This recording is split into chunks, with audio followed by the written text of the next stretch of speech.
look at all that money, yeah, the money that they spend.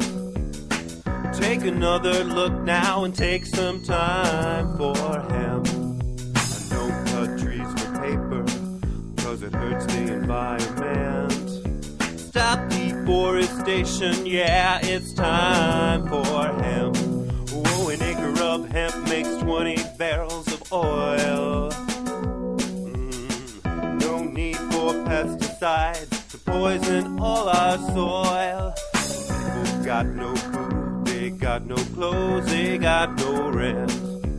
Well, right now it's time for him. Ah là là là là là là là là là là. Bon, ben voilà, on y est, connecté sur Skype et sur timeforhim.com pour une émission francophone, Radio Cannabis Paris, comme chaque vendredi, en direct live, et merci à Casper. Et tous les vendredis, donc, dans cette émission où on aborde le sujet du cannabis, du chanvre, du pacalo, du zamal, comme vous le savez, eh bien, on aborde l'actualité en long, en large et en travers au sujet de sa plante et de la politique qu'on appelle modestement politique en matière de drogue, politique des stupéfiants, pour être plus précis. Et donc le cannabis qui est rangé malgré nous dans ce tableau des stupéfiants. Et ce soir, pour aborder la situation, à nouveau j'accueille Eric et Eric jouera une composition un peu spéciale que je le remercie d'être là. Tu es là, Eric? Bonsoir. Oui, oui, j'arrive. D'accord. Et puis également, on accueillera Béatrice, qui nous fera de temps en temps une petite chronique. Et tu es là, Béa? Bonsoir. Oui, bonsoir à tout le monde. Et donc, je suis là. Vous m'entendez? Par rapport à cette question de la classification du cannabis, la première grande nouvelle, elle nous vient des États-Unis.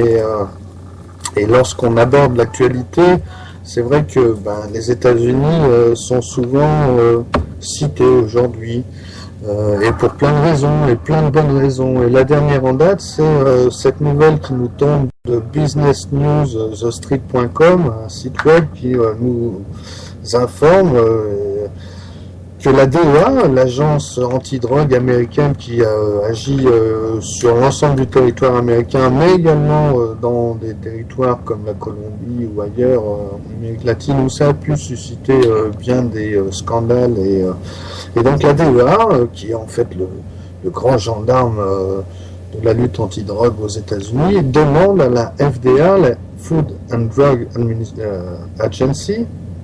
Alors c'est une agence un peu particulière qui s'occupe de classifier tout ce qui concerne les aliments, et tout ce qui peut être ingurgité, tout ce qui peut passer par la bouche. Et donc la Food and Drug Agency, c'est l'espèce de comité scientifique qui classifie et organise l'ensemble des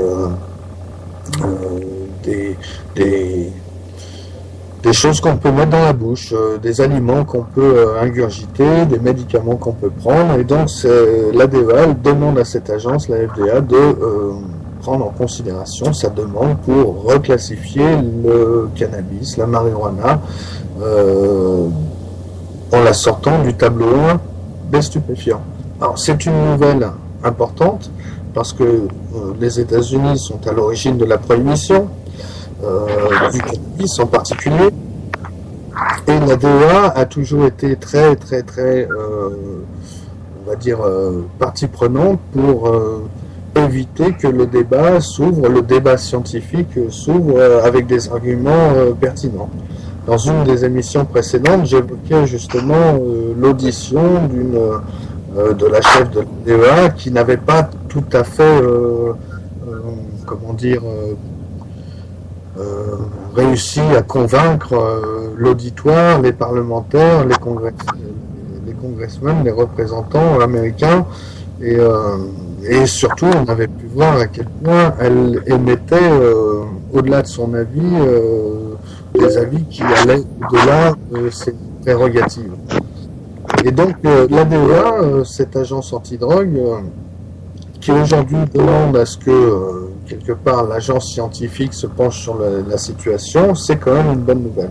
Alors, si on suit le commentaire d'un des acteurs du mouvement antiprohibitionniste américain, Kay Fenson, de Pierce Country dans le Washington State, donc de l'organisation normale, il nous dit qu'en effet, c'est à la fois une bonne nouvelle, mais c'est à la fois une chose à prendre avec des pincettes, parce que quand même, ce qu'il faut obtenir, c'est tout simplement non pas une reclassification, mais tout simplement une déclassification, parce qu'une reclassification pourrait peut-être même renforcer le système de la production encore plus problématique. Bon, pour finir sur cette grande nouvelle, c'est que ce qu'il faut voir, c'est que derrière, il y a un débat qui est assez tonitruant, qui prend souvent la une de son autre, à propos de cette question de la classification, et notamment parce que de plus en plus se font connaître ces histoires d'enfants épileptiques à qui on donne des fortes concentrations de CBD, un des composants contenus dans les plants de cannabis et qui est un composant non psychoactif.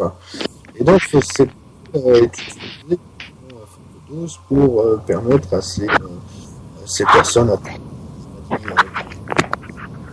de remplacer entre autres le dronabinol et qui est, lui, une forme synthétique du THC.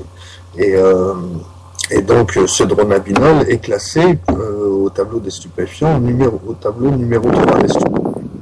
Donc, on pourrait considérer que le cannabis, dans son entier, la plante pourrait être, au même titre que le cannabinoïde de synthèse dronabinol, classé tout simplement au tableau 3, ce qui en ferait un médicament utilisable dans la prescription classique.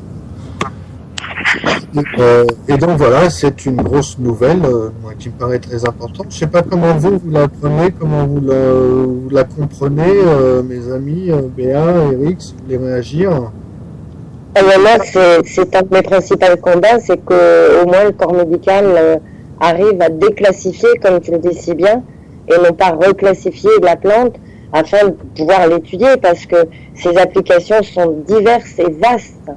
Et en matière médicale, on en a réellement besoin, quoi, parce qu'on se trouve confronté à des nouvelles pathologies, des nouvelles manifestations d'allergie à tel ou tel produit, et on se trouve bien souvent dans des impasses, et on pourrait, avec l'obtention de la déclassification, pouvoir réellement exploiter tous les intérêts de cette plante, à des fins médicales particulièrement, puisqu'il s'agit de ça.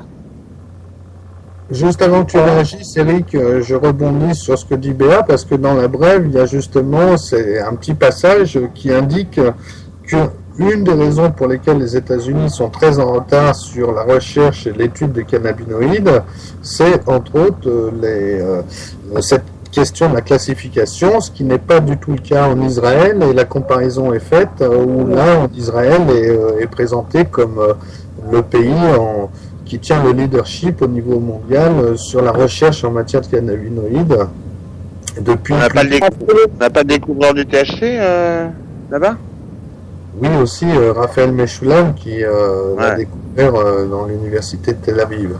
Mais c'est vrai qu'au cours des 10 dernières années, Israël a pris une place prépondérante au moins en ce qui concerne la recherche pharmacologique des labos. Et donc là-dessus, on a une bonne nouvelle. Toi, Eric, c'était quoi ta réaction donc, par rapport à cette question? Si tu veux parler de la déclassification ou de la reclassification, moi je me suis toujours parti pour la normalisation de la substance. Donc je comprends cette voie, mais bon, c'est pas ce à quoi j'aspire moi personnellement. Voilà. J'aimerais bien que ce soit considéré comme le millepertuis ou l'absinthe, hein. Enfin avec les mêmes problèmes à gérer. La normalisation, c'est en gros qu'on place le cannabis au même niveau que la tomate ou de la laitue. voilà, pourquoi pas une taxe, je sais pas, basée sur quel principe, mais voilà, pas que ce soit taxé comme le tabac ou l'alcool, que ce soit... Ouais, vraiment... Pour certains, c'est ouais, encore un produit dérivé. Quoi. Ouais, je suis un peu... ouais, je sais pas, est-ce que vous aviez une petite information vous à partager par rapport à la situation actuelle, l'évolution du débat dans cette première partie, en général, on traite justement de ces différentes informations qui... Allô Oui, je suis là. Moi, je voulais parler d'un autre problème, le problème de la répression face au cannabis. À Lazara, le jour où nous avions le 18 juin, Lazara, c'est un petit village au sud de l'Albanie, qui est un gros producteur de cannabis, à peu près 900 tonnes par an. Donc ils ont un PIB, enfin un produit d'une hauteur de 6,1 milliards de dollars par an. Et ça faisait une petite dizaine d'années que le village se développait, les gens travaillaient pour un bon salaire, rapport en Albanie, hein. Et le 18 juin, étant donné que l'Albanie frappe à la porte de l'Europe, je pense qu'il y a eu une petite répression là-dessus. Il y a à peu près 800 policiers qui sont descendus dans ce village. Hein. C'est un village où il va y avoir, avec les travailleurs saisonniers, forcément, la population augmente un petit peu. Mais tout a été arraché, massacré. Bon, c'est que l'herbe repousse toujours, mais bon. Voilà, je tenais à le signaler parce que je trouve qu'on n'en a pas beaucoup parlé en France ou même à l'international. J'ai pas trouvé beaucoup d'informations là-dessus. Moi, c'est marrant parce que ce qui me fait réagir sur cette information, c'est limite ma minute de diffamation, si vous me permettez, mais quelque part, à chaque fois que M6 passe quelque part et fait un reportage, 6 mois après, 9 mois après, on voit des grosses descentes de police. Comme par hasard, quand M6 faisait un reportage sur les 25 ans de la Cannabis Cup, les flics ont trouvé, ou 24e année, les flics ont trouvé intéressant de se montrer dans les reportages d'M6 et puis de faire une descente cette année-là particulièrement. Comme par hasard, notre ami Shakib El-Kayari, quand il décrivait pour M6 les mécanismes du trafic international et comment des plages marocaines partaient des dizaines, des centaines de kilos de hashish vers l'Europe, quelques mois plus tard, il a été accusé de menacer la sécurité de l'État. Il a fini en tôle, il a purgé 2 ans et il a été libéré sur grâce royale, mais encore, il a fallu batailler avec son avocat. Comme par hasard, à chaque fois que M6 fait un reportage, il me semble que il y a quelques mois, M6 avait fait une grosse soirée avec tout un reportage qui comparait justement cette situation très localisée en Albanie qui alimente le trafic international, au même titre que le Maroc ou d'autres régions du monde, et comparer ça avec l'idée qu'au travers des Cannabis Social Club, on puisse réguler et organiser la production de manière plus responsable et de manière plus transparente et citoyenne. Bon, la comparaison était sympa, mais elle avait ses limites. C'est que, en effet, la situation sociale, économique, locale de l'Albanie n'est pas la France. Et l'Albanie ne joue pas le même rôle que la France au niveau du Conseil de sécurité, de l'ONU ou au niveau de l'Union européenne. Tu dis que l'Albanie voulait essayer de frapper aux portes de l'Europe. Je suis pas sûr que dans l'immédiat il y ait grand monde pour entendre le bruit de la porte, mais en tout cas, dans l'immédiat, ce qu'on voit, c'est que la police agit de manière assez importante sur un certain nombre de zones de trafic. Comme par hasard, ça passe juste après des reportages sur M6. Là, cette semaine, j'entendais parler d'une opération policière d'envergure entre la frontière espagnole et la frontière italienne, ce qui veut dire en gros toute la Provence-Alpes-Côte d'Azur et même le Languedoc-Roussillon, et plus de 1800 policiers mobilisés. Alors je ne sais pas quel a été le résultat, ça on n'en a pas entendu parler, mais par contre sur l'information était étonnante. Et dans le même temps, une opération de police à peu près similaire était opérée à Paris dans le 19e, soi-disant pour démanteler tout un trafic de crack, et dans le même temps, une opération policière d'envergure aussi importante dans les quartiers nord, au nord de la France, à Lille, à la frontière. Alors bon, c'est un peu bizarre. On pourrait se dire pourquoi il y a autant de grosses opérations policières. Peut-être qu'ils décident de nettoyer un peu les acteurs du trafic pour essayer de mettre en place de nouvelles formes de régulation d'accès à ces produits. En tout cas, c'est ce que l'on peut espérer. Mais quelque part, il y a quand même des dégâts qui sont assez importants, dégâts collatéraux causés par ces opérations policières. Et ça, malheureusement, dans l'immédiat, on en entend peu parler, mais on le voit, il y a des jeunes qui se tirent dessus dans certains quartiers parce qu'un tel se fait dénoncer.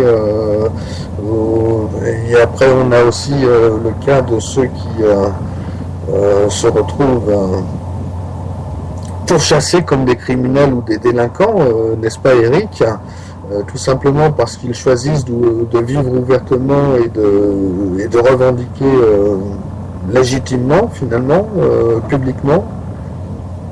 Et ceux-là, on les considère comme des dangers publics aussi, et on cherche à les condamner. On a vu qu'avec Bertrand Rambaud, finalement, même s'il est condamné avec sursis, il est condamné à 3 mois, et que malheureusement, ça continue. On fait une pause dans une petite minute, quasiment maintenant, donc on se retrouve après de la pub, et on fera la deuxième partie. N'est-ce pas, Eric, Béatrice? Pas de souci. So, please, Casper, send the advert for us now, and we'll enjoy.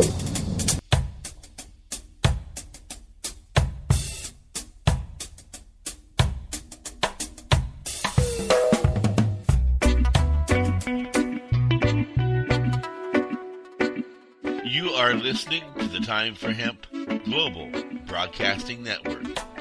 Please share us with your friends.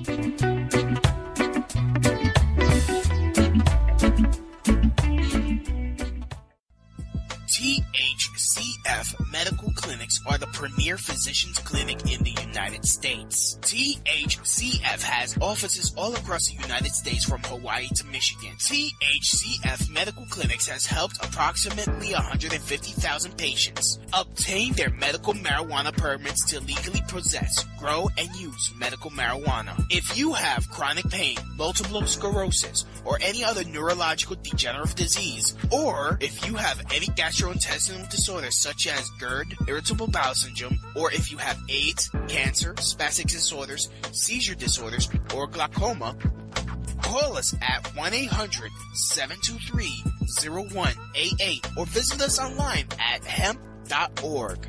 Again, the number is 1-800-723-0188 and the site is hemp.org.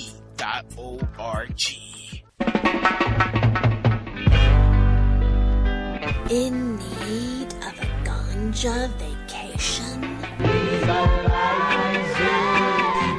Blaze away. Don't criticize it. Hotbox Jamaica. Chill.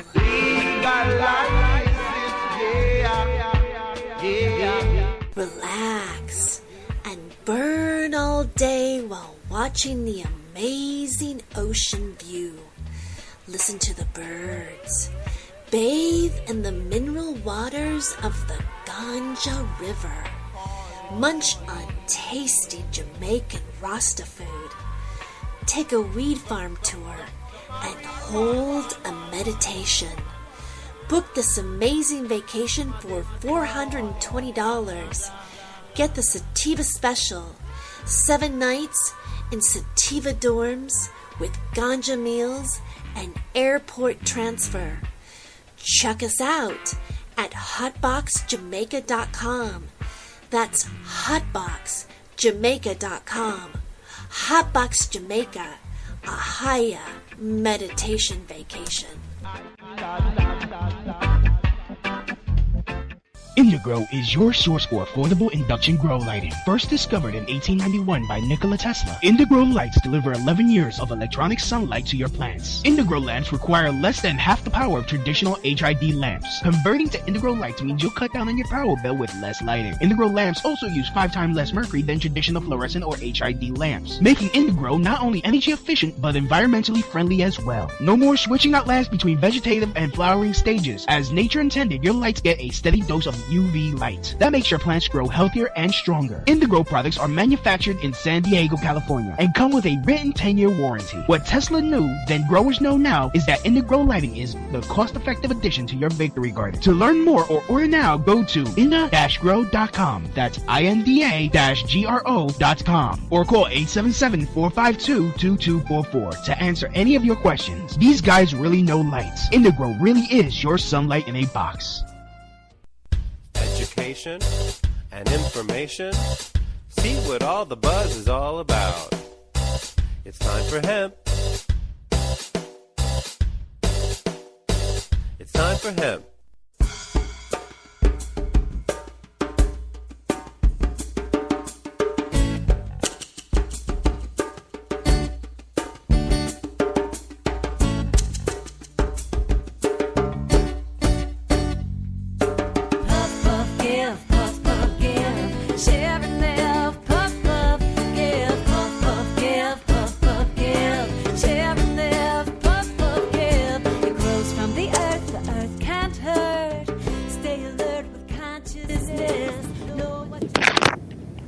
Eh bien, nous revoilà dans cette émission Radio Cannabis Paris qui se produit essentiellement sur le réseau timeforhemp.com, mais également qui est rediffusée sur icebreaker.com. Et là, vous pouvez à la fois télécharger, mettre sur votre site les émissions, reprendre, aller chercher, fouiller dans les archives. Enfin bon, voilà, n'hésitez pas, c'est fait pour ça. On se retrouve dans cette deuxième partie de Radio Cannabis Paris avec Eric et Béatrice. On va, moi je vais m'amuser à faire une chose là aujourd'hui, ce soir. Eric, tu es toujours là? Ouais, je suis dans le quartier. Hein. Là, voilà, je vous propose en fait de m'interviewer, d'être votre invité et puis de vous laisser entre guillemets gérer cette émission parce que voilà, c'est un peu voilà, alors je sais pas, intéressez-vous. Bon. Allô? Oui. Ouais, j'attends vos questions là. Eric, Attends, Farid. D'abord, c'est quoi au moins ce pourquoi tu passes début juillet? C'est quoi, le 1er juillet? Ouais. Le 1er juillet, j'ai rendez-vous à 14h à la cour d'appel de Paris pour donc l'appel d'une plainte qui a été déposée contre moi par des policiers municipaux de la ville d'Evry qui me reprochent le 8 juin d'avoir proféré des mots injuriants, infamants, je sais pas. En tout cas, eux estiment que je les ai... j'ai porté atteinte à leur autorité, que j'ai fait, comment ça s'appelle, un outrage à personne dépositant de l'autorité publique. Alors il s'avère que c'est vrai que j'ai prononcé ces mots, mais moi je demande éventuellement à ce qu'on mette les images de la caméra et j'estime avoir été victime d'une agression, en tout cas de menaces et d'intimidation, ça c'est sûr. Et donc le 1er juillet, je passe en appel parce que en l'occurrence j'ai fait appel puisque j'ai été condamné en première instance à payer 50 € pour chaque policier plus 200 €, enfin bref en tout plus de 400 €. Et j'estime ne pas avoir à payer ça puisque j'estime avoir été violé dans mes droits légitimes, comme on dit, mes droits de citoyen. Voilà. Alors, je ne sais pas si tu as une deuxième question, mais je pourrais te dire que ce jour-là, quand j'ai prononcé ces mots, j'étais en campagne électorale. Déjà à l'époque, c'était pour les élections législatives.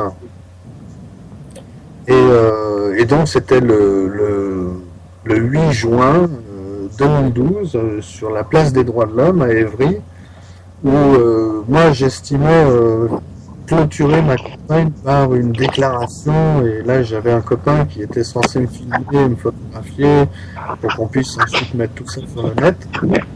Donc je voulais faire une déclaration à l'adresse du président François Hollande qui venait juste d'être élu, et puis une adresse qui aille aussi à l'attention du Premier ministre Jean-Marc Ayrault à l'époque, et à l'ensemble des députés nouvellement élus ou qui seraient élus 2 jours après cette action. Et donc voilà, je sais pas, allô? Vous êtes toujours là? Je sais qu'apparemment tu as un problème de réseau là. Personnellement, c'est pas très bien entendu, Farid. Ah bon, donc ça c'est la connexion. Oui, on a des problèmes de réseau avec toi apparemment. D'accord. Écoute, j'espère que l'émission continue son train, mais concrètement, le 8 juin, j'expliquais que le 8 juin, j'étais dans une action des élections législatives. Et donc, moi, j'estime avoir été violé dans mes droits. Ce jour-là, j'avais légitimement et légalement le droit d'être présent sur la place des droits de l'homme pour conduire un meeting politique dans le cadre de cette campagne électorale. J'estime avoir été victime de discrimination parce que, en l'occurrence, ce jour-là, j'étais candidat à l'élection, mais quelque part, les policiers municipaux n'ont jamais voulu me prendre au sérieux. Limite, ils se sont moqués de moi. Ils sont, c'était un peu limite, ils faisaient la provocation, quoi. Et bien sûr. même si... Oui. Oui, tu t'es en fait senti complètement atteint dans tes droits de citoyen qui est éligible effectivement à un poste comme celui que tu briguais. Donc effectivement, j'étais candidat sur la 8e circonscription de l'Essonne et j'étais dans la ville chef-lieu capitale entre guillemets de l'Essonne, Évry. Voilà, j'avais auparavant adressé au préfet une lettre dans laquelle j'avais indiqué les différentes dates et différents endroits où j'allais me trouver pour au moins, non pas faire des déclarations de manifestation, mais au moins indiquer que voilà, je serai là tel jour pour éviter qu'il y ait trop de soucis, trop de problèmes. Bien sûr. J'ai pas eu de notification d'interdiction et moi c'est ce que j'ai dit aux policiers directement. Ils m'ont au départ je leur ai dit mais est-ce que vous avez une notification d'interdiction, et puis après je leur ai dit mais appelez la police nationale ou si vous voulez on va dans le cabinet du préfet pour lui demander si oui ou non je dois demander une autorisation. Et donc voilà, la déclaration avait été faite pas dans les bonnes et dues formes, mais elle avait été faite quand même préalablement. Et là-dessus, il n'y avait pas de notification d'interdiction. Et alors là, la raison pour laquelle moi j'ai explosé, hein, c'est que déjà d'une part, à un moment, l'un des policiers voulait me saisir mon mégaphone et vraiment, entre guillemets, il a essayé de me faire une clé de bras, tu vois, limite, il se croyait sur un tatami, quoi. Et surtout, en fait, dans cette séquence-là où moi j'essaie de batailler, il y a un autre policier qui saisit le téléphone portable de mon ami, qui m'accompagnait, qui est une personne handicapée, à qui il manque un bras. Et donc, il lui avait saisi son téléphone portable et c'est quand il l'a donné au chef des policiers avec qui j'étais en train d'essayer de récupérer mon mégaphone.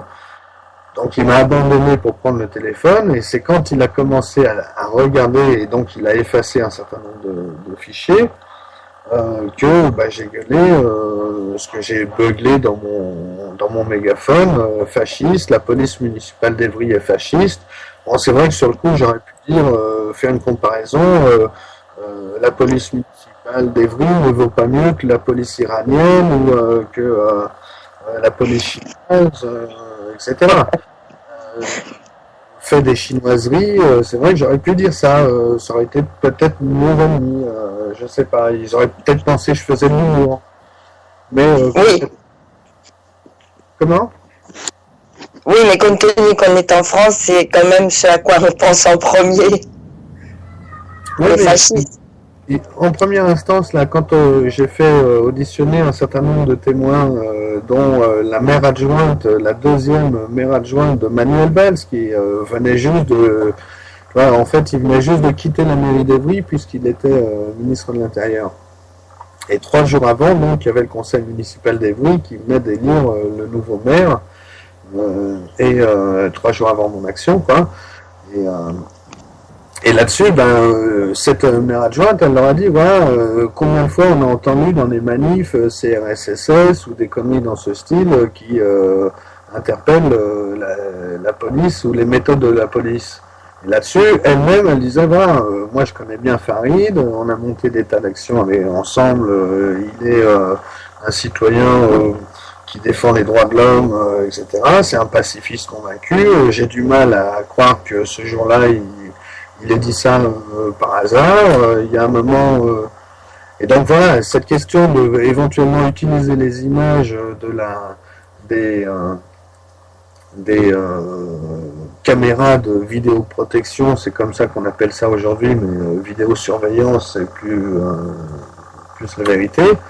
Quelque part, si on regarde ces images, je suis sûr qu'on verra à quel point finalement on était tous sur la défensive, hein. On était peu nombreux à cette petite action, hein, mais il y avait surtout des policiers municipaux un peu zélés qui étaient là sans doute pour empêcher que toute chose puisse se produire. Oui. C'est bien malheureux. Et c'est bien. Et donc là-dessus, on avait, moi, tu vois, pour ma campagne électorale, j'avais peu de moyens. J'avais pas l'intention de faire la une des journaux. J'avais pas l'intention de me retrouver 2 ans après encore à traîner ce boulet de cette affaire de plainte de policiers. On a tout fait pour éventuellement que la plainte soit enlevée. Le maire d'Evry ne voulait pas, on va dire, désavouer sa police. Et donc là-dessus, on se retrouve dans une espèce d'imbroglio. Un truc un peu scabreux, quoi, parce qu'au final,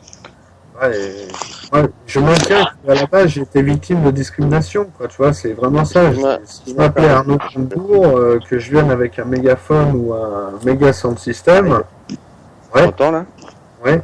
Excuse-moi, je peux t'interrompre. Là, on est en train de répéter ce qui s'est produit. Mais la stratégie que toi tu prévois, c'est quoi là? C'est pas, donner notre jeu aux gens, quoi. C'est juste, toi, ça va être quoi ta réponse là pendant le procès? Pour le 1er juillet, c'est juste la séquence en appel et je sais pas comment ça va s'opérer, mais grosso modo, avec mon avocat, on va voir. Logiquement, il se peut qu'il y ait un report. Excuse-moi, prendre au dépourvu, je te demande juste parce que c'est supposé être combien de temps après, quoi. 2 ans, on est quasiment 2 ans. Mais concrètement, non, c'est d'attaquer. En fait, j'ai l'intention de contre-attaquer, en fait. j'attends que... Donc tu vas refuser les chefs d'accusation en fait. Ben, c'est ça, et puis en fait quelque part je voudrais essayer de me servir de ma déposition, parce que dans ma déposition j'estime qu'il y a des éléments qui portent à une enquête sur les méthodes de la police municipale d'Evry. Et je veux pas faire de mon cas un cas tu vois, extraordinaire, exceptionnel, mais je sais qu'il y a un certain nombre de griefs connus dans cette localité à l'encontre de la police et des méthodes de la police, et que quelque part, si ça peut faire un cas d'école sur le thème, parce que tu vois, sur le fond, moi, tu vois, c'est les règles de la démocratie là qui sont quand même en jeu, parce que même si le maire n'était plus Monsieur Valls, il était ministre de l'Intérieur, il était garant au niveau du territoire national de l'égalité entre tous les candidats. Et moi, j'ai pas pu finir ma campagne parce que j'ai été à un moment placé non pas en détention, mais quelque part, tu vois, ils m'avaient immobilisé et j'ai été obligé de déposer puisqu'ils ont porté plainte. Et donc, dans ma déposition, je dis clairement que je veux porter plainte parce que j'ai été victime d'intimidation, de menaces, que j'estime que c'est de la discrimination, que mes droits ont été bafoués, mais que légalement je suis candidat aux élections et donc j'avais toutes les raisons d'être sur cette place pour faire ce que j'avais à faire et que j'ai été injustement brutalisé, etc. Et donc là-dessus, j'aimerais bien qu'il y ait une enquête. Et donc tout ce que je viens de te dire, là, je vais encore le remettre sur papier parce que je l'ai déjà mis sur Internet, mais et j'ai l'intention d'essayer de... Tu me demandais quelle est la suite, j'attends que le prochain défenseur des droits soit nommé. J'espère bien que ce ne sera pas tout bon et que ce sera quelqu'un qui a plus le sens de la valeur de ce que sont les droits humains fondamentaux. Et donc, je vais adresser une lettre pour essayer de réveiller cette plainte, parce que ma plainte, elle n'a jamais été prise en compte. Et aujourd'hui, j'estime que, en étant condamné, moi je reconnais les faits.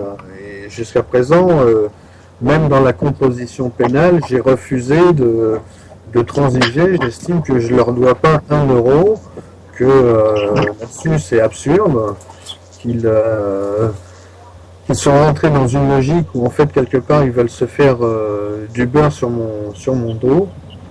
Et ça c'est, tu vois, moi je peux pas le tolérer, quoi.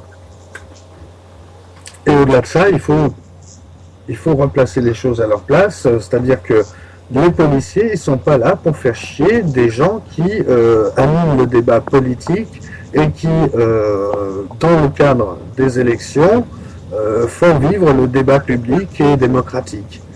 Et la pluralité dans le débat politique, c'est important. Et là-dessus, moi, j'avais beau être candidat cannabis, santé, liberté, justice, donc d'avoir cette étiquette cannabis, santé, liberté, justice sur mon bulletin de vote, j'étais enregistré officiellement à la préfecture, au ministère de l'Intérieur, et j'étais un candidat au même niveau que Nicolas Dupont-Aignan, qui a été réélu sur cette 8e circonscription. Oui, en fait, on t'a trouvé de la pinaise. J'ai pas entendu, Béa. Parce qu'en fait, on t'a... Ah, pardon. Je disais...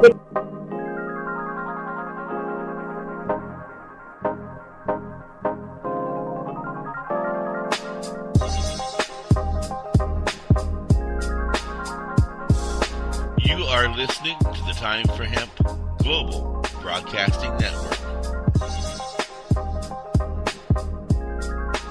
Please share us with your friends. If you are in the Portland, Oregon area and are an OMMP cardholder, then come down to Nikki's Diggity Dank Market, Portland, Oregon's first and only weekly OMMP market, presented by the Alternative Wellness Center, located at 5241 Southeast 72nd Avenue, 2 blocks south of Foster Boulevard, close to public transportation, held every Sunday 10 a.m. till 7 p.m., connecting quality vendors with patients. Nikki's Diggity Dank Market also also has a weekly raffle with products from every vendor. So come down to Nikki's Diggity Dank Market and have fun while connecting with quality vendors and getting great natural medicine. If you are a vendor and want a chance to connect with OMMP patients, you can check out their Facebook page at facebook.com/Alternative Wellness Center or call 971-888-4392. Be sure to register early because space is limited. Nikki's Diggity Dank Market. In need of a ganja vacation? Blaze away. Don't criticize it. Hotbox Jamaica. Chill. Legalize it, yeah. Relax and burn all day while watching the amazing ocean view. Listen to the birds. Bathe in the mineral waters of the Ganja River. Munch on tasty Jamaican Rasta food. Take a weed farm tour and hold a meditation. Book this amazing vacation for $420. Get the Sativa Special. 7 nights in Sativa dorms with ganja meals and airport transfer. Check us out at hotboxjamaica.com. That's hotboxjamaica.com. Hotbox Jamaica, a higher meditation vacation. Indigrow is your source for affordable induction grow lighting. First discovered in 1891 by Nikola Tesla, Indigrow lights deliver 11 years of electronic sunlight to your plants. Indigrow lamps require less than half the power of traditional HID lamps. Converting to Indigrow lights means you'll cut down on your power bill with less lighting. Indigrow lamps also use 5 times less mercury than traditional fluorescent or HID lamps, making Indigrow not only energy efficient but environmentally friendly as well. No more switching out lamps between vegetative and flowering stages. As nature intended, your lights get a steady dose of UV light. That makes your plants grow healthier and stronger. Indigrow products are manufactured in San Diego, California, and come with a written 10-year warranty. What Tesla knew, then growers know now, is that Indigrow lighting is the cost-effective addition to your victory garden. To learn more or order now, go to inda-grow.com. That's INDA-GRO.com. Or call 877-452-2244 to answer any of your questions. These guys really know lights. Indigrow really is your sunlight in a box. Free? Did you say free? Free hemp? Free hemp? Free hemp video and audio? Free downloads of all the top artists, all the pot artists on planet Earth. Interviews with all the people making the movement, making the hemp movement. It's time for hemp. That's right, world. It's time for hemp. That's right, world. It's time for hemp. Et on t'a mis de la frappe dans ton pochon. Cette merde exclusive. Featuring Daddy Jokno, Afro-Jazz. C'est déjà un classique. Yes, Bill. Daddy, let's go. À l'aide au président, légalisé. On va pas fumer sur les marches, on va marcher sur les lycées. J'légalise,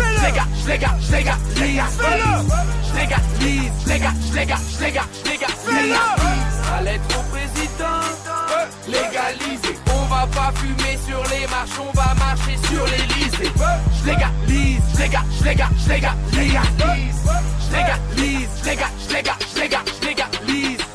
Pas dans le social, trop sale. Rime capitaliste, flow libéral. J'ai du boulot pour les trains libérables. Le B de bœuf, le E d'euro, beaucoup plus rentable que le rap. La bœuf c'est mon logo, ghetto super héros. Et vu que c'est pas un tissu de mensonge, ma bœuf, on veut m'enfermer au zoo. Le rap game, une touche pas. BE fume à sa fenêtre et toute la France qui tousse. Skyrock Supernova, je vise le jackpot, tu vises les allocs, j'évite les salopes, je raconte pas de salade. Je j'vends pas de rêve, que de la beuh. Oh ma beuh, j'ai la beuh de Dieu.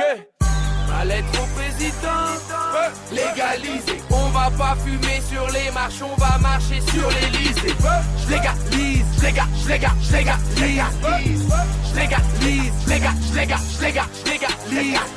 Ma lettre au président, légalisée. On va pas fumer sur les marches, on va marcher sur l'Elysée.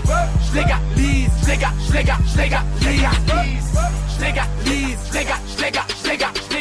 Je roule ma lettre au président sur mes feuilles collant. Bonsoir François, bonjour à la Hollande. La plus-value des dealers et cœurs. Ici, y a un meilleur price.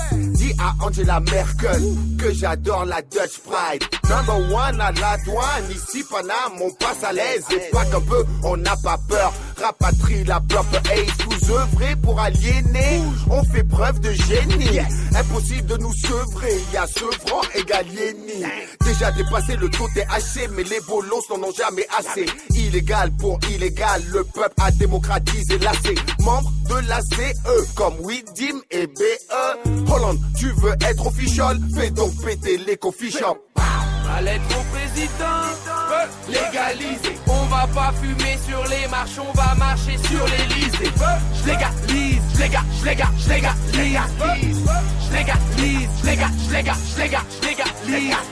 Ma lettre au président, légalisée. On va pas fumer sur les marches, on va marcher sur l'Elysée. J'légalise.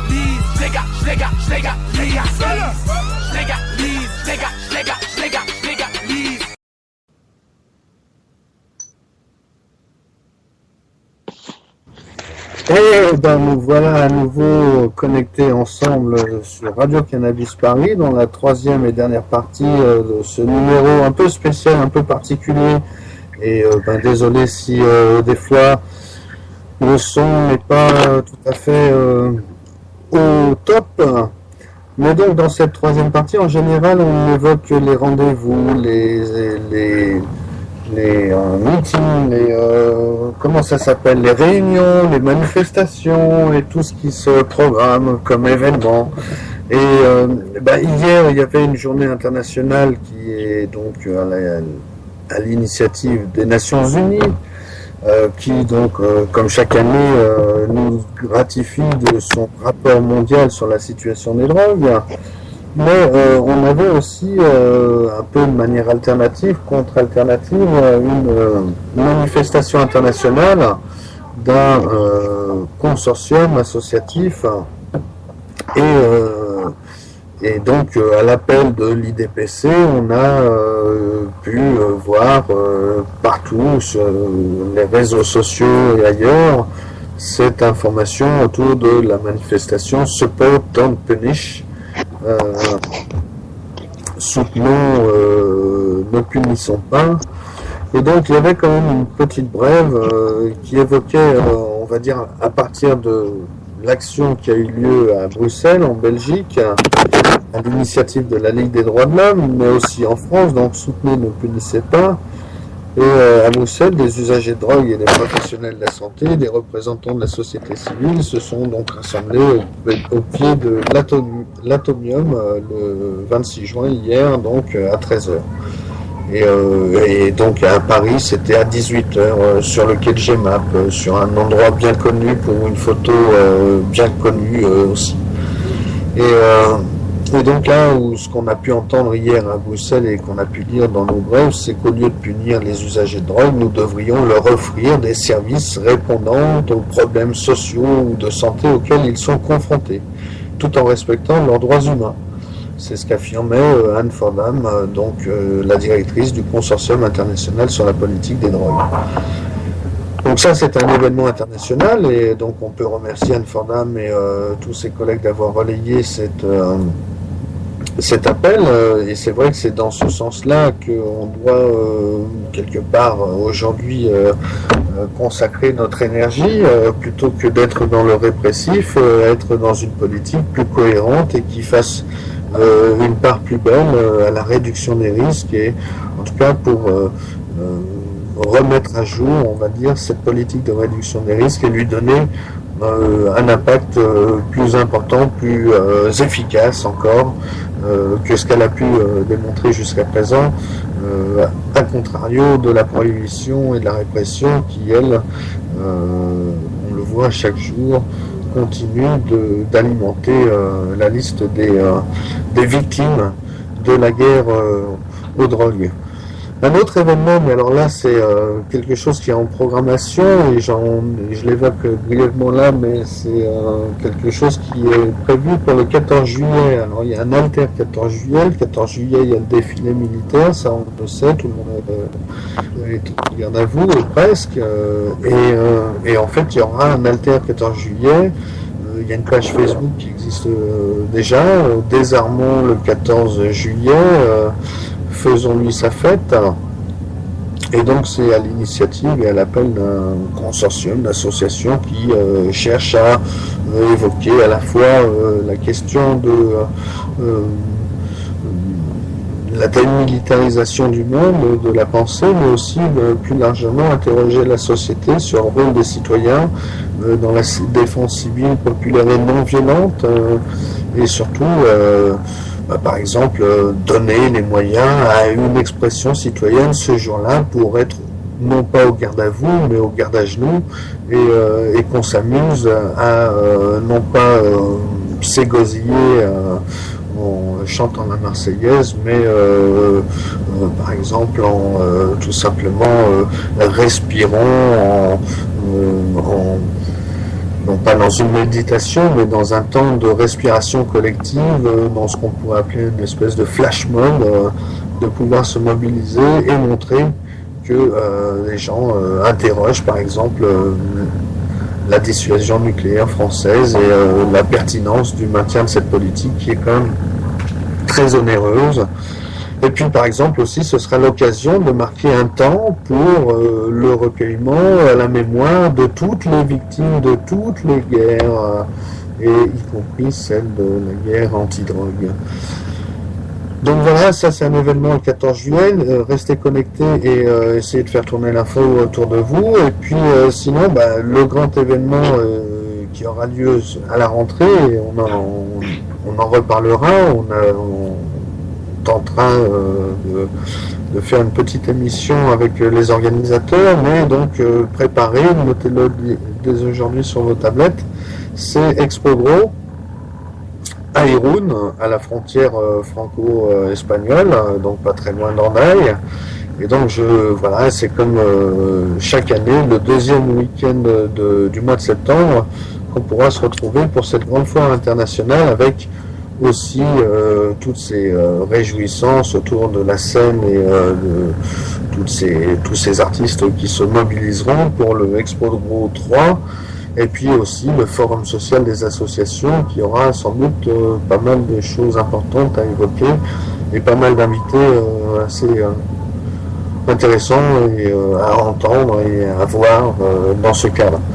Donc voilà, deuxième week-end de septembre, je crois que de mémoire c'est aux alentours du 13, 14, 15 septembre, mais sinon c'est 12, 13, 14, mais voilà, c'est dans ces eaux-là, à Irún, pour Expo Gros 3, ce sera la 3e édition donc de cette fabuleuse rencontre qui réunit à la fois les acteurs économiques et les militants. Oui Eric, tu as une... Oui, je vais dire, bon, c'est cool de parler des événements chanvres, mais pour les événements festifs de l'été, il y a un planning à annoncer aux gens ou ils se démerdent pour savoir ce qu'ils ont à faire cet été sur le territoire européen, nord-américain, sud-américain, central, partout. Il y a bien quelques sites qui relaient tous ces différents rassemblements. Bon, de mémoire, je connais le site Alchimia Web, qui est quand même assez bien documenté aussi et très intéressant à voir.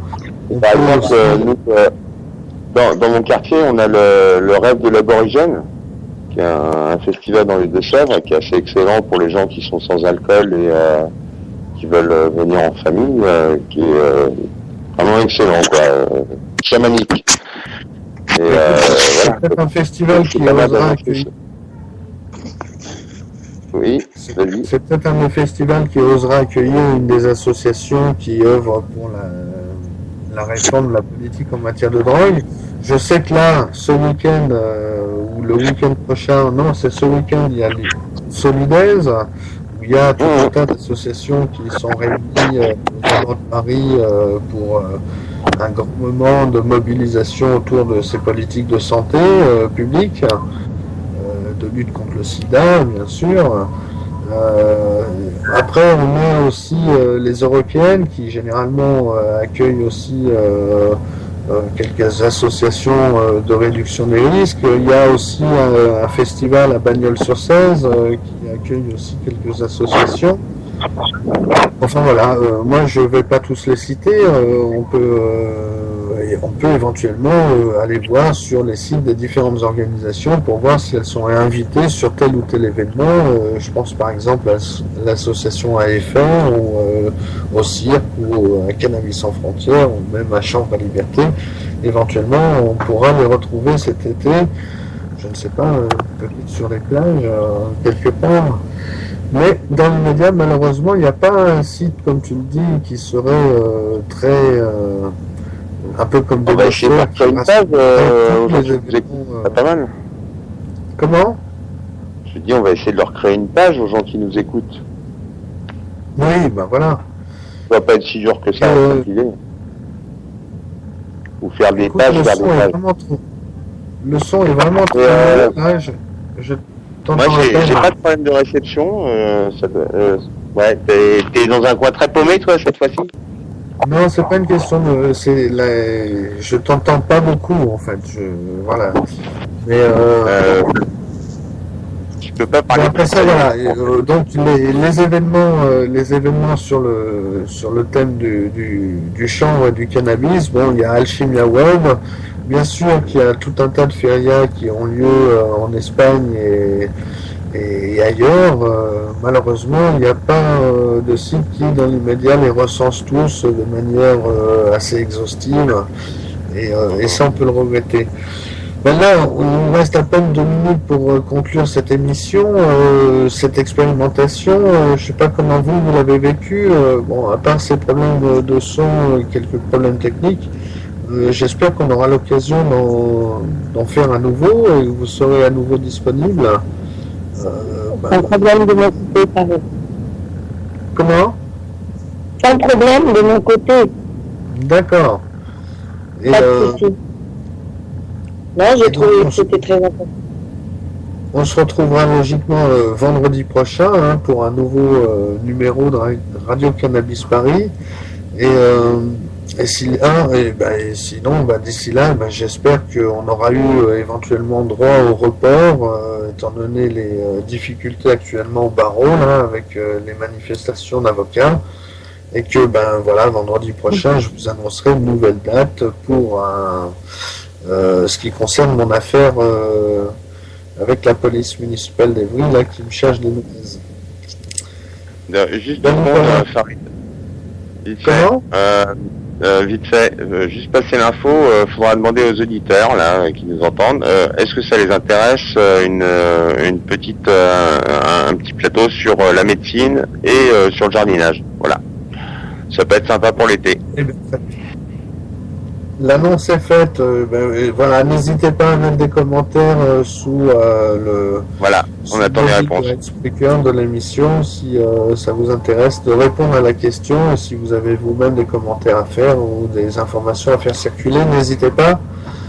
Merci Casper pour la technique. Thank you Casper for your help, for your support, and I wish you the best for the week. Un bon week-end à tous. Et profitez bien de la semaine et à très bientôt. Des gros bisous, ciao. Gros bisous. Look at all that money, yeah, the money that they spend. Take another look and spend some time for him. Don't cut trees for paper, 'cause it hurts the environment. Stop deforestation, yes, it's time for him. Whoa, an acre of hemp makes 20 bales of oil. No need for pesticides, the poisonous